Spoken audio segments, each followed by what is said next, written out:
Welcome back, everybody, to the Average Oddcast. I'm your host, Mike Heath.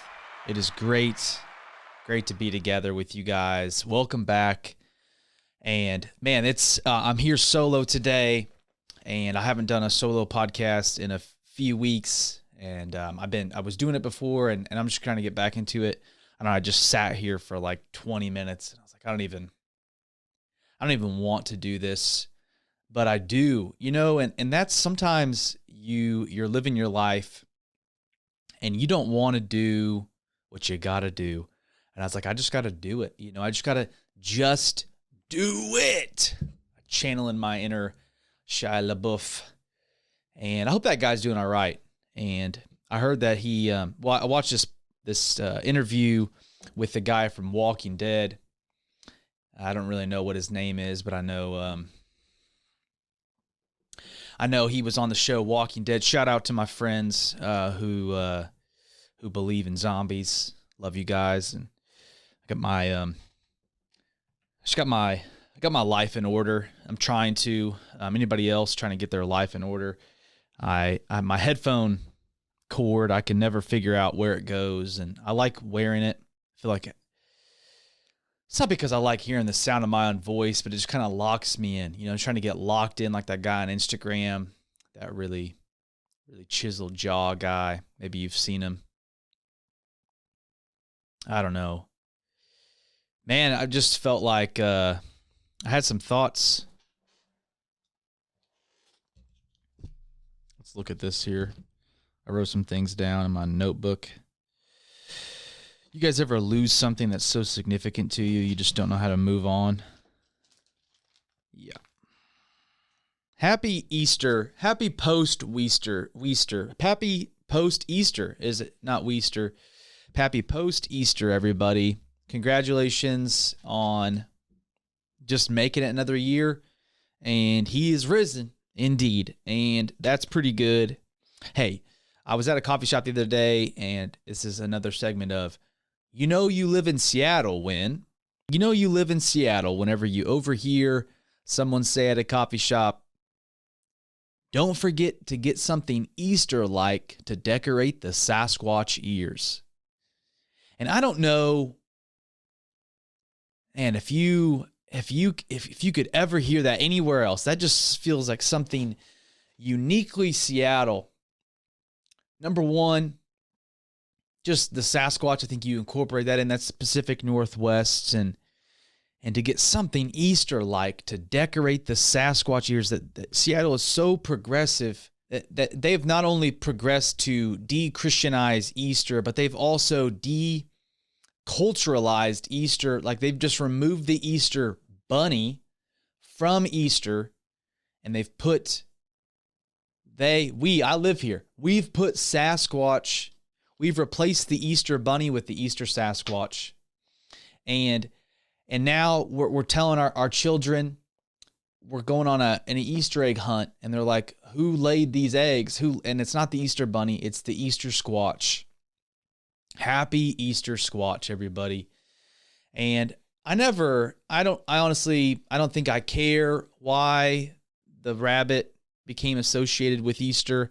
I don't know why, but I think just take apart. Let's just say, who cares if you celebrate Easter or not? I think it's pretty funny to just picture what is going on at this Easter gathering I don't know, what's something Easter-like that you could use to decorate the Sasquatch ears? And I wish I was making this story up.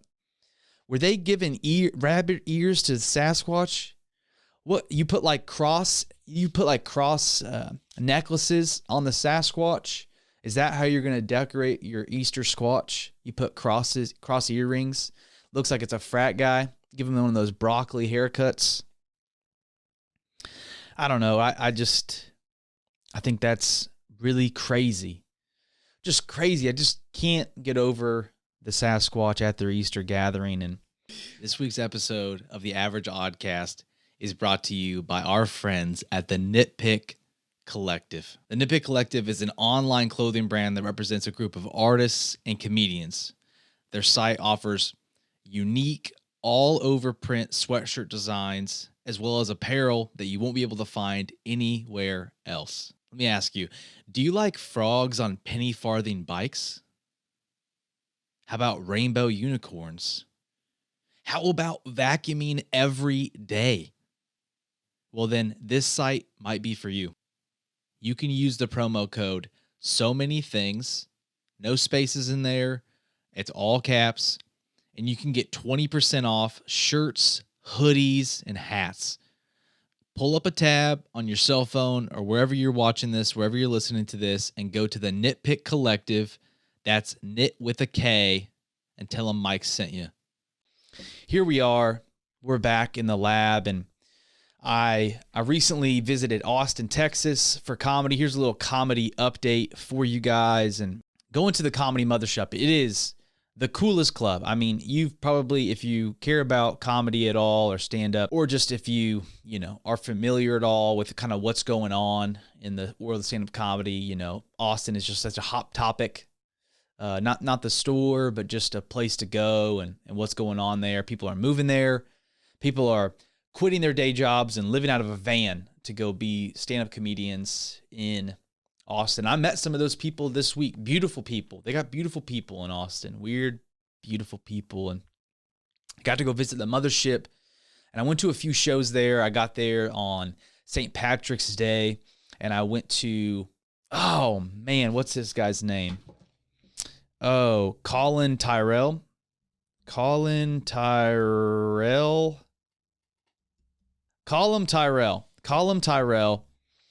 He was hosting the St. Patrick's Day shows at the Mothership, and I saw Casey Rocket was on the show. CJ Landry, who is these are door guys at the Comedy Mothership, and Brian Simpson. I don't even remember. I just saw so many, it all just blurring together. But was really cool. Yeah, I mean, I signed up for on Monday. That was on Sunday night that I went to the St. Patrick's Day show. It was a hot show. And on Monday, I went and after I finished remote working, I left a coffee shop, went to grab some food real quick with we went and signed up at the Comedy Mothership for the open mic on Mondays because I missed Sunday because my flight got delayed. Thank you, Southwest. And we did not get on the list for the Monday Mothership mic, but we did sign up for Kill Tony. We went to get some fried chicken at this place that had a paper mache chandelier chicken. Paper mache chandelier chicken. If you could say that 5 times fast, I don't know, let's give you $20. And it was like $500. That's what I asked the waiter how much it cost. And gosh, I wish I would have taken a picture because it was just such a picture of just wasting money. The chicken was good, and we waited around for Kill Tony. Neither of us, me and my buddy, didn't get drawn, but somebody in our friend group, or I'll say our like a little posse, we were kind of sitting around. There's 200 comedians just waiting at this bar, Poor Choices, and one of the guys got drawn, which was such a cool moment. Like he hops out of his chair and he's like, we're all like, yeah, woo, go. So he went and he like didn't come back for, I don't know, like 2 hours. It felt like 2 hours. It's probably like an hour and a half. So you're only gone, you're probably really committed for like 25 minutes. And I began to think maybe this guy didn't come back because he won a golden ticket. Like he did so good. The comedians on the panel that night, Tony, were like, hey, stick around, go wait in the green room. We want to hang out with you. You just won a golden ticket. You can come back on the show whenever you want. That's not what happened. He didn't do very well. He got a little joke book, and man, the guy was just talking about, and I'm supposed to take some time off. Was so discouraged by how poorly it went. And I think that's just, man, that's how I felt. I did some open mics down there, and I just got humbled. I think I realized how many jokes of mine maybe just use like local references and And that was like sad to, this isn't even I don't know. This isn't funny. And I'm just not trying to. I'm just trying to tell you, is I don't know what this podcast is, okay? I don't know, but I'm doing it. And we're figuring it out. Anyways, I was down there and I did a couple like open mics. I didn't get on any shows. I didn't necessarily expect that either. I was open to, I reached out to some folks and nothing panned out. And I felt like, I just didn't do well. And gosh, I've just been in this funk, just feeling funky, man. I've been maybe just probably comparing myself to too many people, and gosh, I can't even like see anything. I just feel like, and maybe you can relate to this, I don't know, just feeling like so like insecure about what's going on that I can't celebrate, for like my friends of like their successes and just comparing, like just seeing people on shows and just like looking at my own jokes and be like, I've been doing comedy, for a year and a half and don't even feel like I just have like a killer 5 minutes. I don't know. I've done 45 minutes, done 50 minutes, but it wasn't great, and I don't even know. I don't have like a good 5-minute tape and just feeling like so insecure about my jokes that I've written. And just this last week, I went this open mic. It was a mixed mic, so it was music, comedy, poetry, whatever you want. I just bombed so hard. And they gave you 15 minutes of that mic, and it was a brutal 15 minutes. I mean, I just wanted to leave, but I was like, I'm going to keep trying to say something funny here, dude. Just trying, and man, I don't know. That's what I did. And this week, I've been hosting an open mic on Monday. What am I even talking about, dude? I was in Texas, and here's what I want to say. I went to this show, Bottom of the Barrel, where it's a really fun show concept where you, out of coffee, out of stock, friendly faces around the block. Live, laugh, love, everybody. That's what we're trying to do. Golly, I don't even know if I'll release this. What was I saying? Oh, the Bottom of the Barrel show, hosted by Brian Simpson, and very funny show. Got a lot of door guys popped on to that show, and then Tommy Pope, if you know this name, Tommy Pope did it. Brian Simpson obviously is the host, and then Ari Shafir dropped in, and so what you do is people write in suggestions.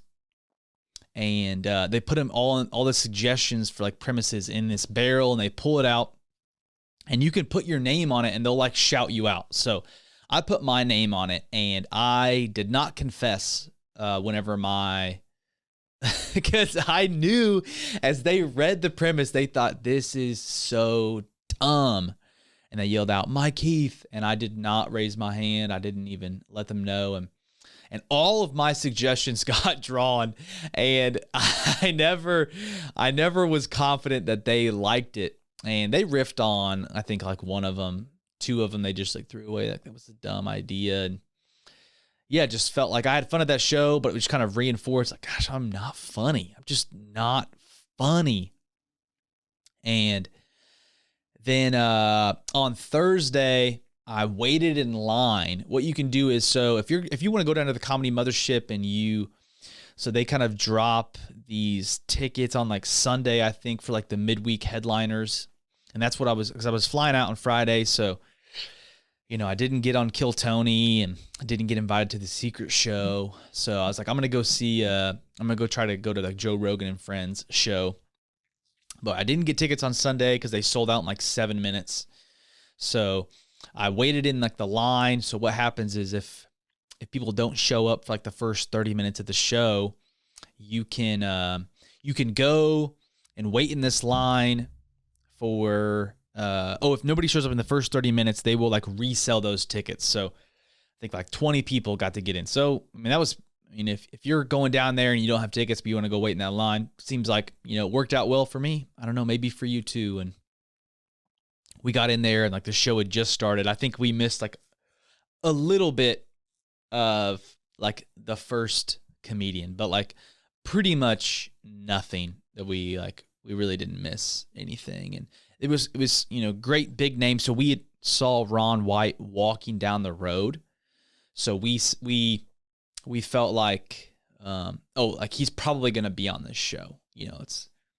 He's often on that show. My buddy who was with me, Jacob, is a huge Ron White fan. So he actually left the line and chased down Ron White to go see if he could, say what's up to him. Didn't find him, but he came back and we got in. And who was on the show? There was let's see who was on that. Brian Simpson was on the show. Tony Hinchcliffe was on the show. Ron White was on the show. Anybody else? I mean, obviously Joe Rogan was on the show, but I think it was maybe just Brian, Ron, Tony, and Joe. I believe that's who was on there. And man, it was so cool. I mean, yeah, you pay, I think our tickets, it's like $40-$50, which is, that's like a lot of money. But you get to see, a bunch of headliners, and I don't think my style of comedy is any of theirs. I am so far from like their style, but I can really appreciate their mastery of the craft. And that's like something that's like so hard about, comedy. There's like the 10,000 hours rule for like mastery of something. You could do that with a guitar. You could just play at home, for 8 hours a day, if that's what you wanted to do, but you can't really do that with comedy. You got to go out and find a stage with people to tell your jokes to, and you can, practice at home and like walk around, your own home or stand in front of a microphone like this and tell jokes into it. But and it's so much of this like, it's so dynamic. Every room that you tell jokes in is different. They're gonna, like Wednesday, I had told those jokes to rooms that really enjoyed it, and they did not enjoy it. Basically the best laughs I got were just riffing on how bad I was doing. Speaking of Mike's brutal bomb, this week's episode is brought to you in part by Mike Heath Comedy. Here is a clip from him trying to save his bomb this week. Are you big in manifestation? Can you manifest this to go better?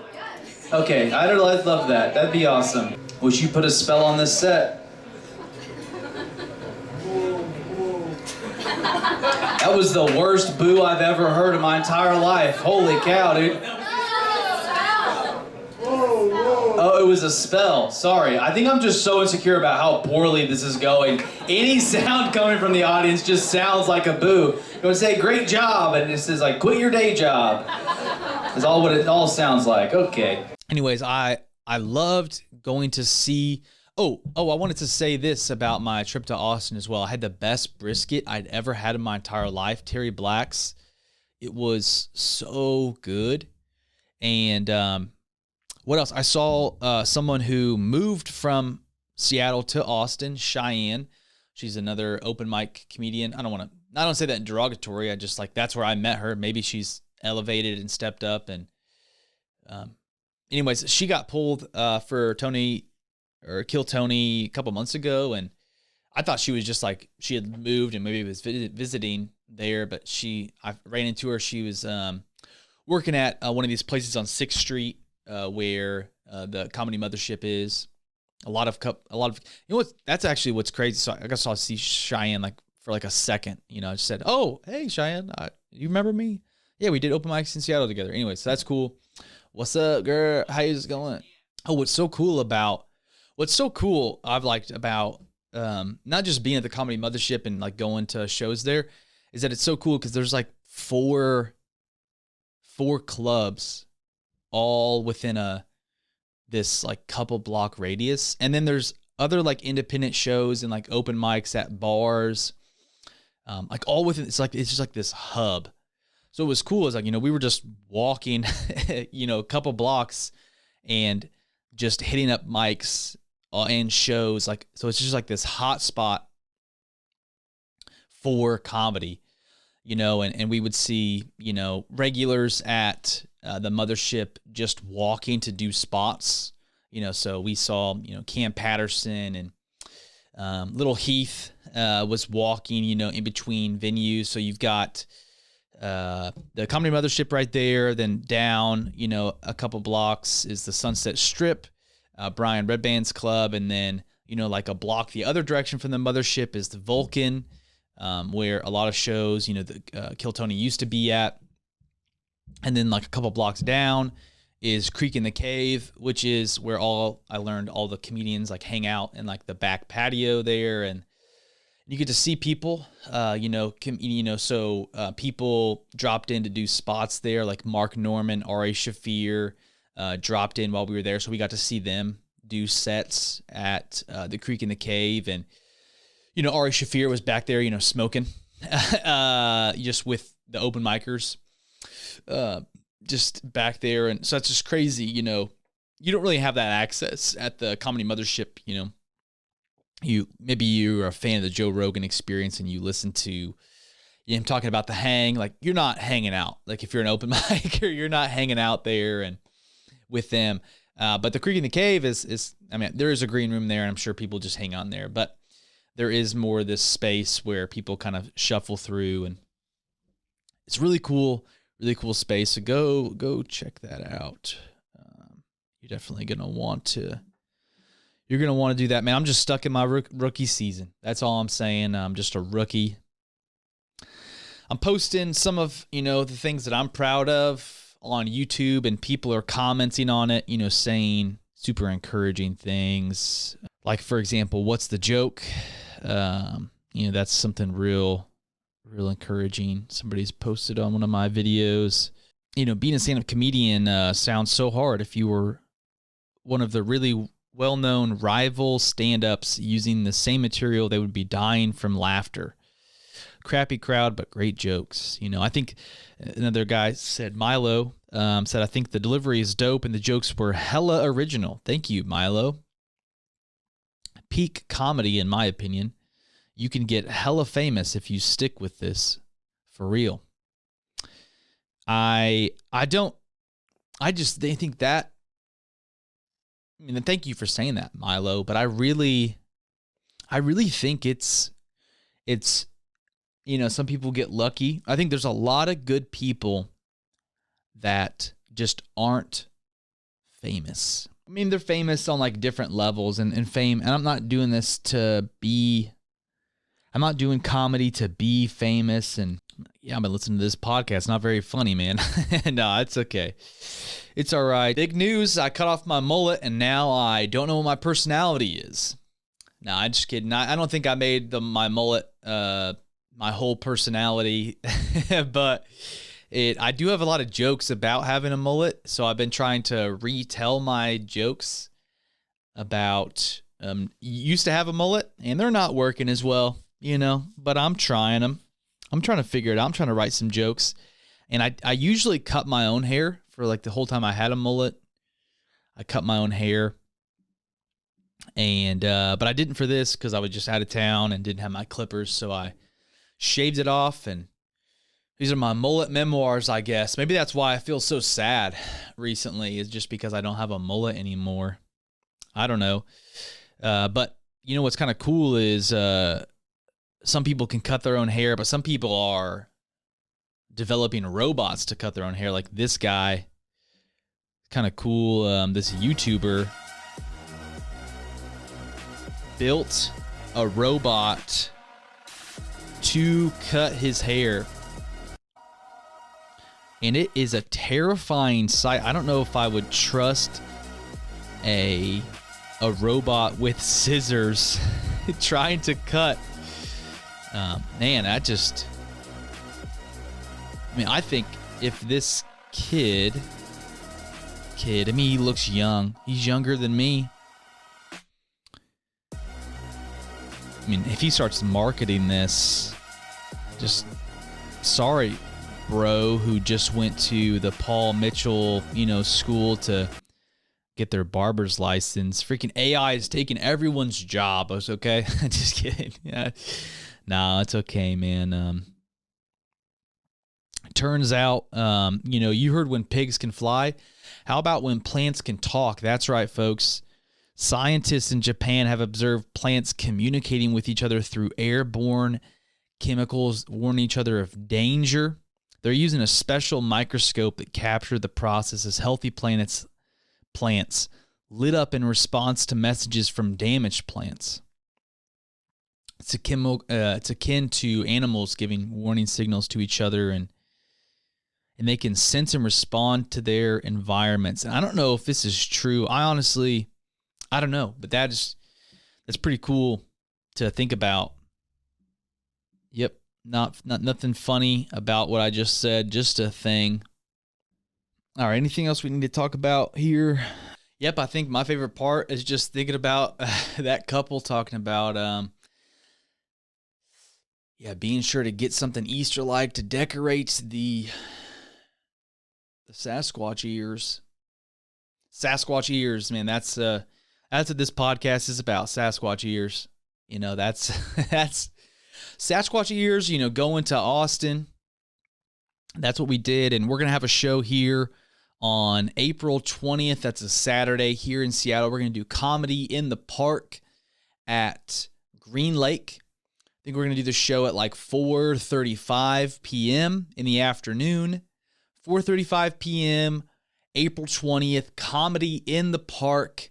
If you want to come for free, you can do that. You can donate. You can come for free, and if you like what we do, you can leave a donation or a tip. Or if you want a seat, I'm going to set up a few seats, and you can pay $5 to get into one of those seats, or you can bring your own chair, bring your own blanket, come and hear some comedy in the park. That's what's happening. And, we're doing the podcast still, and we're trying to have fun, doing it. And this has just been a smorgasbord. Yes, this has been a Sasquatch smorgasbord episode. We've been all over the place. And, don't give up on your dreams. Don't let your dreams be dreams. Just do it. That's what I think. And I think you just got to lie to yourself. Delete social media if you have to, if it's discouraging you. Lent is over, but you can still, take a break. Go play some kickball. Take a break if you need to, but don't give up. I don't know. So I've done, let's see. I wanted to say this. The year and a half of doing comedy, I have done 184 sets. 184 sets. Let's divide that. 184 divided by, what's a year and a half in months? That is 18 months. Averages out to 10 sets a week or so. 10 divide. Someone's going to correct my math, and I'm going to feel so silly. 2.5 set. I've tried to do 2.5. I've been trying to average 2.5 sets a week. Some weeks I get more, some weeks I get less. Just how life, maybe how I'm feeling, maybe what's going on. And I think, I'm happy. Some people will say that you got to do it every night, so that should be 7. It should be at least 1 a night, and that's not where I'm at. That's just not what I'm doing. And just as a good reminder, to keep going. But I've done that. I've done 184 sets. Some of those sets were literally 1 minute long, and some of them were 45 minutes long and 50 minutes long. And, I think maybe those longer ones, they weren't always funny, but I hope they were fun. I'm trying to have fun. I'm going to go eat a bowl of cereal. And as always, my friends, stay funny and stay weird. Peace. Oddly funny world. Oddly funny world. Oddly funny world. We all live in an oddly funny world. Oddly funny world. Oddly funny world. We all live in an oddly funny world. An oddly funny world. Oddly funny world. We all live in an oddly funny world. Oddly funny world. Oddly funny world. Great shot.